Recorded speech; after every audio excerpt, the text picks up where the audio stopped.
Muy buenas, bienvenidos un día más al Mañanero de hoy. Abrí el Wall Street Journal esta mañana, no literalmente, claro, pues ahora es todo digital, y al abrirlo lo vi totalmente claro. Sí, Bitcoin está a máximos casi históricos. Sí, todos los días salen noticias sobre Bitcoin y cuánto sube y que no para de subir. Empiezan las risas a costa de los que decían que se iba a cero o que estaban esperando a entrar cuando bajase a 5.000.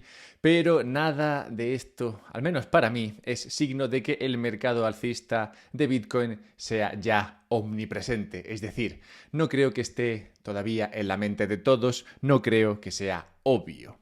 Cuando Bitcoin es obvio, su mercado entra en otra fase más alocada. Y sé que aún no estamos ahí por la portada del Wall Street Journal de hoy. Y la portada, su titular decía lo siguiente: los ETFs spot de Bitcoin ingresan dinero a un ritmo récord. Cierro cita. El titular, como te puedes imaginar, pues no me sorprendió. Al final tocamos mucho en estos mañaneros lo que está pasando con los ETFs, así que eso no sorprende. Lo que sorprende es que esté en la portada, que sea lo más grande de ese periódico según lo abres, con una gráfica enorme que muestra el precio de Bitcoin o al menos el precio de los ETFs.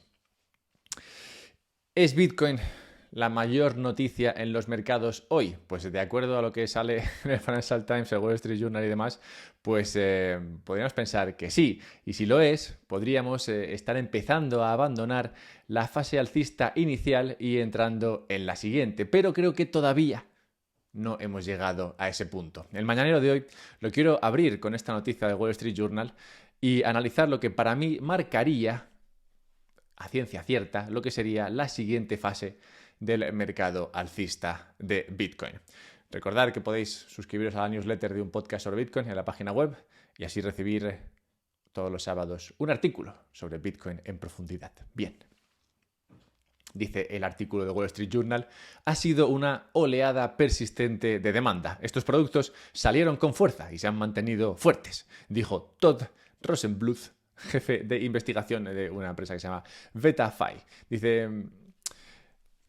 Dice que en diciembre hubo mucha gente que pensaba que Bitcoin podía subir, pero que realmente le ha sorprendido lo que ha visto después. Y en diciembre yo estuve, además, en una reunión de aficionados a la inversión. La media de edad de esos aficionados a la inversión era de unos 65 años. Y a pesar de eso, sobre Bitcoin estaban todos de acuerdo en que cuando saliese el ETF comprarían algo. Pues por tener algo de Bitcoin porque les llamaba la atención. Y esto me devuelve a lo que decía el señor en ese artículo, cuando hablaba de oleada persistente de demanda, que suena demasiado a inversores que querían entrar y estaban esperando simplemente el momento de los ETFs. ¿Por qué los ETFs? Bueno, dice el artículo, los ETFs permiten a los inversores comprar el activo digital a través de sus cuentas de broker sin tener que acudir a una bolsa o a fondos que siguen el precio de Bitcoin a través de contratos de futuros. Cierro cita, vamos, que con el ETF lo que se ha hecho, como sabemos, es que comprar esto sea más fácil, también para esas personas de 65 años de media, pero personas principalmente que no están mirando el precio, simplemente pensaron, oye, mira, estaría bien tener algo de Bitcoin, ahora que está el ETF vamos a comprar un poco y ya está. Y no miran el precio. ¿Por qué no miran el precio? Bueno, cuando trabajas en un broker institucional, es decir, en una empresa que lo que se dedica es a comprar acciones, activos para inversores, muchas veces lo que recibes son órdenes grandes para ejecutar. Te llegan ahí a la mesa, lo digo porque yo trabajé en uno de estos, te llega ahí a la mesa el plan, oye, cómprate 200.000 euros de Telefónica, ¿no? Por ejemplo. Pues tú no vas y dices, compraros 200.000, bueno, pues aquí mismo 200.000.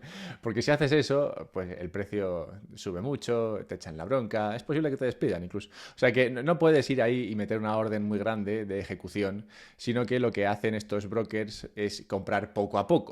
Y no te creas tú que siguen un algoritmo espectacular, es decir, que están ahí mirando el mercado en plan, bueno, ahora cuando baje un poco compraré, cuando toque este nivel entonces compro y luego no sé qué. No, a ver, realmente no les pagan por estar ahí tratando de meterle timing perfecto al mercado, les pagan para que ejecuten una orden, básicamente.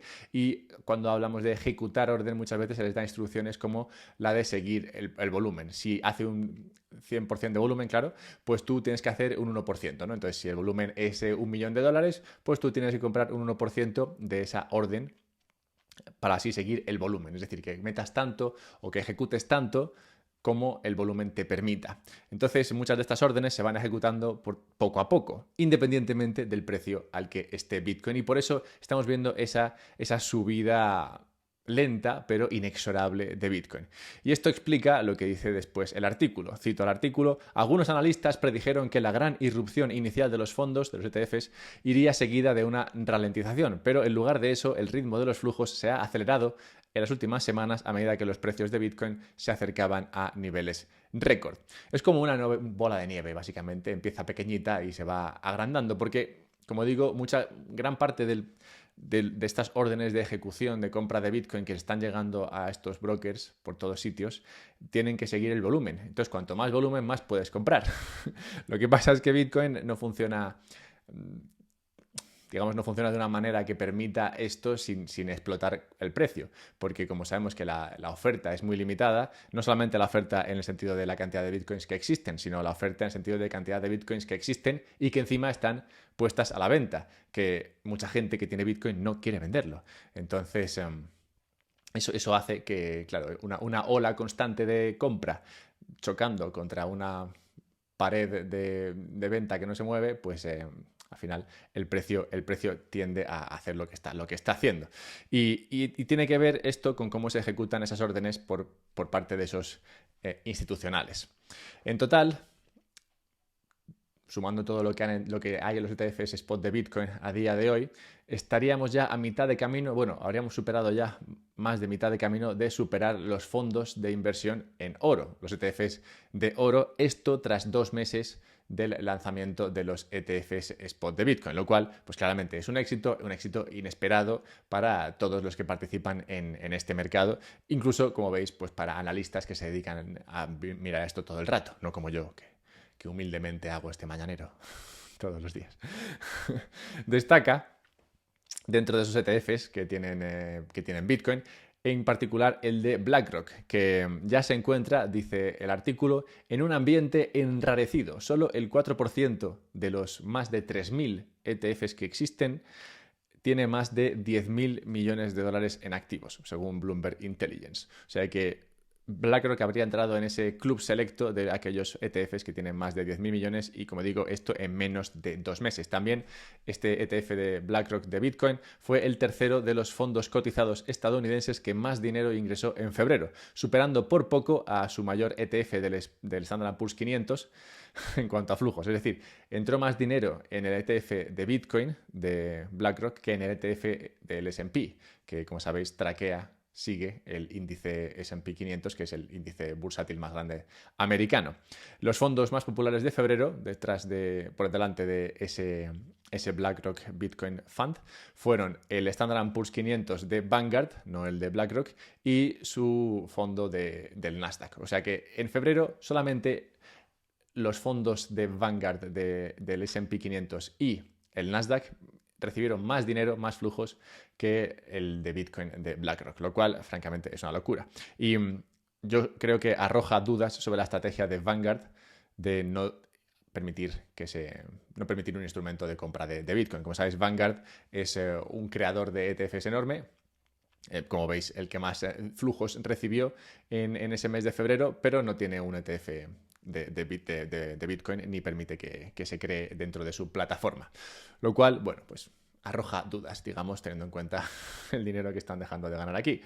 Y bueno, visto todo esto, no se espera que el flujo de entrada en estos ETFs vaya a cesar en el corto plazo, lo cual sería, en mi opinión, la base del mercado alcista incipiente en el que digo que estamos. ¿Y por qué no parece que vaya a cesar esa entrada de flujos constantes, esa bola de nieve en la cual ahora mismo está Bitcoin? Pues por los RIAs de los que vengo hablando. ¿Qué son los RIAs? Bueno, son los asesores de inversión registrados. Como dije la semana pasada, uno de ellos, creo que era Carson o Charles Schwab, no sé, uno de ellos había aprobado Bitcoin, pero aún faltan muchos, dice el artículo. Los asesores de inversión registrados, esos RIAs, que ejercen una enorme influencia a la hora de dirigir capital a los ETFs, tienen por ahora un acceso limitado a los ETFs de Bitcoin. Las plataformas de gestión de patrimonios de Morgan Stanley, Merrill Lynch, UBS y Wells Fargo ofrecen los fondos de forma no solicitada. ¿Qué quiere decir esto? Bueno, pues los asesores no pueden ofrecer activamente estos ETFs spot de Bitcoin a sus clientes, pero pueden comprarlos si un cliente lo solicita. Cuando, dice el artículo, puedan venderlos activamente, las entradas o los flujos de entrada de capital a estos ETFs deberían aumentar. Vamos, que nadie en estos despachos o en estos despachos de asesoramiento a grandes patrimonios está haciendo orange pilling, está vendiendo Bitcoin a sus clientes, lo cual pues yo creo que sorprende, porque si ves la cantidad de dinero que está entrando dices, joder, y ni siquiera lo están vendiendo activamente en muchos de estos sitios. Y para que veáis que es clave cuando esto se empieza a vender activamente, podemos ver el ejemplo de la Universidad de Stanford, que resulta que ha comprado Bitcoin gracias a que alguien hizo una presentación en la cual vendía Bitcoin, digamos, activamente o lo presentaba activamente como inversión a este fondo. Se ha compartido un vídeo concretamente en el que se veía esa presentación que se hacía a unos gestores de parte del fondo de Stanford, en el que se hablaba de Bitcoin como inversión. Y se presentaba la tesis alcista de Bitcoin para escépticos, teniendo en cuenta el público que tenían. Es decir, planteaban una visión de Bitcoin alejada de memes y de el to the moon y centrada en el impacto de los ETFs, el ciclo de Bitcoin en el cual nos encontramos y qué significa Bitcoin como cobertura frente a la devaluación del fiat. Bueno, pues basándose en esos 3 puntos consiguieron motivar al fondo de Stanford de invertir algo en Bitcoin. De hecho, compraron Bitcoin a unos $45.000. El fondo de Stanford tiene unos 36.000 millones de dólares bajo gestión. No entraron en Bitcoin con su fondo principal, sino con un fondo parcial, pero como veis es un capital interesante y ha crecido mucho en este tiempo, o sea que seguramente otros estén viendo lo que está pasando. Pero bueno, es un ejemplo de lo que pasa cuando Bitcoin se vende activamente a esos grandes patrimonios y que, como digo, todavía no se está haciendo en Estados Unidos por cuestiones legales, pero que se podrá hacer dentro de poco. Entonces, bueno, viendo esto de Stanford, viendo lo que está pasando, ¿quién más se está comprando? Y aún no lo sabemos. Dice el artículo, por ahora faltan datos sobre quién compra realmente estos ETFs. Wall Street sabrá más después de que los grandes inversores comuniquen sus participaciones en los fondos en las declaraciones trimestrales, cosa que ocurrirá, supongo que en abril. Sin embargo, la actividad comercial se ha acelerado últimamente. El miércoles cambiaron de manos unos 8.000 millones de dólares en acciones de ETFs, el mayor día hasta la fecha, según Bloomberg Intelligence. Y por ahí yo creo que vendrá el cambio hacia la fase más alocada del mercado alcista, precisamente por el lado de esos anuncios que nos digan quién está comprando Bitcoin. Si o cuando se anuncie que alguna gran entidad está comprando, el mercado de Bitcoin, en mi opinión, entrará en esa siguiente fase, una siguiente fase alcista de combustión. Por ahora, el que se presenta con más puntos para ser ese actor que está comprando Bitcoin, sin que nadie se sepa, y que podría ser podría dar una sorpresa alcista, es el estado de Qatar. Ya comenté en un mañanero allá por septiembre que un representante qatarí había acudido a El Salvador, suponemos que a ver las playas y posiblemente también a entender algo de Bitcoin. De hecho, en ese momento Max Keiser, como sabéis, Bull Bitcoin Total, hablaba en ese momento de Orange Pilling Countries y hablar de Qatar y la posibilidad de que Qatar entrase. Bueno, no salió nada de todo eso, pero ese viaje se produjo y desde entonces hay un cierto run de que Qatar podría estar comprando. ¿Y por qué sería interesante esto? Bueno, pues porque el Banco Central de Qatar posee activos por más de 80.000 millones de dólares, que aunque solo sea apenas 2 veces más que lo que tiene el fondo de Stanford que he comentado antes, la señal que mandaría el que Qatar está comprando sería mucho mayor que la que manda el hecho de que Stanford esté comprando. ¿Y por qué Qatar? Bueno, pues aparte del tema ese de que estuvieron en El Salvador, que como digo, pues no es el típico sitio al que vas tú a hacer turismo sin más, hay otras pistas, como por ejemplo un tuit de hace unos días de Edward Snowden en el que insinuaba la adquisición encubierta de Bitcoin por parte de un gobierno nacional, diciendo, cito a Edward, predicción, este año se revelará que un gobierno nacional ha estado comprando Bitcoin, el sustituto moderno del oro monetario, sin haberlo revelado públicamente. Cierro cita. Tengamos en cuenta también que Raúl Cano y yo también lo dijimos, que esto se iba a producir, pero lo dijimos allá por diciembre y ninguno de los dos somos Edward Snowden, o sea que no tiene tanto calado, ¿no? Es un poco como lo que acabo de decir de Qatar y el fondo de Stanford. Si Stanford compra Bitcoin, pues es como si Raúl y yo decimos que Qatar tiene Bitcoin. Si lo dice Edward Snowden, pues tiene como más tirón. Pero hay más todavía, y es que existe una dirección de Bitcoin, que ha salido alguna vez, creo, en este mañanero, una que se apoda Mr. 100. ¿Por qué se apoda esta dirección de Bitcoin Mr. 100? Pues porque no se sabe muy bien de quién es, pero diariamente venía comprando 100 Bitcoins y ya está. Todos los días 100 Bitcoins. Esto desde noviembre de 2022 y la billetera ahora tiene 51.164 Bitcoin, con un valor de 3.300 millones de dólares. Y se estima, ¿cómo se dice esto? Cuando te imaginas algo. Piensan algunos que esta billetera podría ser precisamente esa billetera catarí que estaría comprando Bitcoin al ritmo de 100 Bitcoins al día, independientemente del precio, porque ¿quién mira el precio cuando está comprando el activo más escaso y valioso del planeta?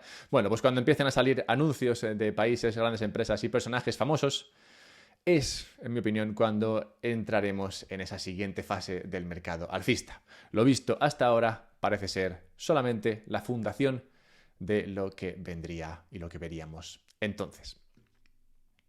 Dejadme 30 segundos para hablar de nucleares y Bitcoin, de usar Bitcoin como dinero y de una apuesta entre dos de los actores más interesantes dentro de Bitcoin, Twitter y general, un poco de salseo. Bueno, dejadme 30 segundos antes de llegar ahí para recordaros que podéis suscribiros a esa newsletter, podcastsobrebitcoin.com. Allí recibiréis todos los sábados un artículo sobre Bitcoin o algún tema que me parezca relevante y que tenga que ver con Bitcoin. Esta vez sí. Este fin de semana publicaré el de los Lambos y los Porsches. Podéis ayudarme al tiempo que os ayudáis si decidís comprar Bitcoin y hacerlo a través de Relay. Relay os permite comprar Bitcoin de manera fácil, segura, rápida y con un descuento si lo haces a través del enlace que está en la descripción, y luego ese Bitcoin lo puedes mandar a una billetera fría, como por ejemplo la de Bitbox, para así autocustodiar tu Bitcoin y que esté seguro. También te puedes comprar una Bitbox con descuento siguiendo el enlace que está en la descripción. Y hablemos de las nucleares y hablemos de Bitcoin. Y es que Amazon Web Services, como sabéis, el brazo de la nube de Amazon, ha adquirido el campus del centro de datos de Talen Energy en una central nuclear de Pensilvania. Como parte del acuerdo, Talen también suministrará a Amazon Web Services energía de la central de Susquehanna a través de un acuerdo de compra de energía de 10 años. Estos acuerdos de compra de energía, estos PPAs, son los que usan también los mineros para asegurarse el precio de la energía. ¿Y por qué tienen este tipo de acuerdo una empresa como Talen? Bueno, como Amazon Web Services. Bueno, pues porque los centros de datos, que son los que respaldan la inteligencia artificial, necesitan una cantidad constante de energía y por eso se aseguran ese precio a futuro. Bueno, pues eso también sería parte del acuerdo. Y la central, esta que va a proveer de energía, fue puesta en servicio en 1983, proveyendo de unos 2.500 megavatios de energía, y es una de las mayores centrales nucleares de Estados Unidos. ¿Por qué hablo de centrales nucleares así de repente? Bueno, pues porque Lyn Alden estuvo, como tantos otros, no como yo, en Bitcoin Atlantis. Y entre ellos estaba también Michael Saylor. Y Lyn Alden decía esto en una entrevista. Decía: en nuestro panel de Bitcoin Atlantis hace un par de días, Michael Saylor dijo que cree que las grandes empresas tecnológicas como Microsoft, Amazon y Apple presionarán con éxito para un renacimiento de la energía nuclear debido a la necesidad de alimentar todo tipo de inteligencia digital. Cierro cita. Entonces, trato esta cuestión porque me parece que energía nuclear y Bitcoin va a ser un combo guay. La energía nuclear, como dice el Lyn aquí, y como he comentado yo en el pasado, va a ser empujada por estas empresas que necesitan acceso a mucha energía y que sea constante. Y, como sabéis, Bitcoin ayuda también a la demanda de energía. Así que, bueno, me parece que por ahí podría venir un escenario al que los menos agoreros podrían agarrarse para mantener la esperanza de un mundo mejor, sin tener que pasar antes por el caos de la desaparición del fiat y todo eso. Es verdad que en ese escenario mejor, en el cual se invierte un montón en energía, todo se abarata y encima tienes Bitcoin, pues el fiat sobreviviría un poco más, pero oye, ok, porque sería por el bien de la humanidad y realmente no afectaría demasiado a el valor de Bitcoin.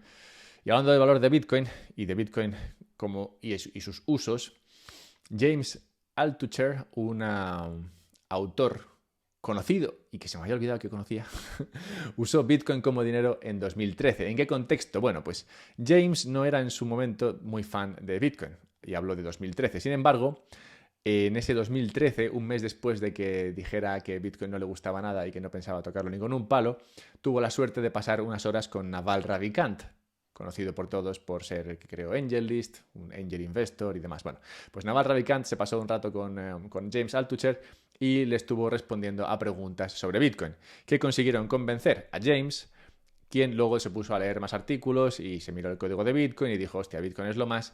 Y de hecho, después de eso creó su propia tienda para vender el libro que iba a sacar, una tienda que solamente aceptaba Bitcoin como pago. Consiguió vender unas 100 copias de su libro por 0,1 Bitcoin cada uno. Y en ese momento Bitcoin costaba unos $60, así que vendió cada copia por $6. Cuando escribía estas palabras, Bitcoin, bueno, esos libros se habrían vendido por $1.100. A día de hoy, esos libros se habrían vendido por $6.500, lo cual no está mal, teniendo en cuenta que siempre se dice que vender libros es un mal negocio. Lo de James Altucher lo trato aquí porque es un tipo interesante, tiene libros curiosos y artículos que están bien. Creo que yo leí su libro, el de The Power of No, o El Poder del No, y estaba bien, es un tipo interesante. Pero bueno, también lo saco a colación porque, como veis, Bitcoin es dinero, a veces. Es verdad que no es dinero legal, pero la legalidad o no de que algo sea dinero, en mi opinión, es irrelevante. Si te aceptan Bitcoin como pago, pues Bitcoin funciona como dinero. Y cerremos el mañanero hablando de una apuesta entre dos de nuestros actores Bitcoin o anti-Bitcoin favoritos, concretamente el Michael Green, quien tiene ese handle en Twitter de Prof. Plum, y Peter McCormack, como sabéis, el host del podcast de What Bitcoin Did. Y bueno, amado y odiado a partes iguales, yo creo, por los bitcoiners. Bueno, pues entre esos dos, como podéis imaginar, Peter McCormack es bitcoiner y, como he comentado en este mañanero otras veces, Michael Green es muy anti-Bitcoin. Bueno, total, que se han peleado ambos en Twitter y han llegado a una apuesta para dirimir sus problemas. Y la apuesta es la siguiente. Han llegado a una apuesta en la que si Bitcoin toca $100.000 en 2024, o sea, puede tocarlo y bajar, pero si toca $100.000 en 2024, Michael Green tendrá que pagar a Peter McCormack $20.000. Y si no toca $100.000, entonces Peter tendrá que pagar a Michael Green $100.000. O sea, es una apuesta 5-1 bastante seria. Y lo interesante de esto es que si lo piensas, realmente el Michael Green, si lo hace bien, o sea, gana siempre. Porque si compra $20.000 hoy de Bitcoin y se va a 100.000, pues ganaría de 65 a 100.000, o sea que ganaría pues esos 15.000 pavos o algo así. Y, perdón, bueno, esos 35.000 pavos. Y entonces tendría que pagar 20.000, o sea que aún así saldría ganando. Y si no toca los 100.000, pues recibiría los 100.000 de Peter McCormack, o sea que también ganaría. Vamos, que se ha puesto en situación de ganar sí o sí, o siempre y cuando compre esos $20.000 de Bitcoin en el momento presente. Y esta es la gracia. Realmente esta apuesta para Peter McCormack no es buena, pero obliga a Michael Green a comprar Bitcoin, lo cual creo que es hilarante y espero que ese haya sido el objetivo desde el principio. Y cerremos el mañanero con la necrológica de hoy. Tenemos que recordar la muerte en tal día como hoy de no otro que uno de los personajes favoritos de los libertarios, Joseph Stalin, de quien hemos hablado mucho, y que es un gran ejemplo de todo lo horrible que pasó en el siglo XX, en muchos casos de la mano del comunismo, pero bueno, que lo quiero recordar porque, oye, igual todo lo malo que pasó en el 20, pues es bueno en el 21. Al final, si se produce eso de Bitcoin y las nucleares, pues oye, quizá podamos ver por aquí un rayo de esperanza y no tener más Stalins nunca. Ni comunismo, a ser posible. Bien, buscadme en Twitter, @alberto_mera, podéis suscribiros a la newsletter, podéis comprar Bitcoin a través de Relay y guardarlo en una Bitbox. Buscad enlaces en la descripción, que es la parte más guay del podcast. Y nada, por aquí ya estaría.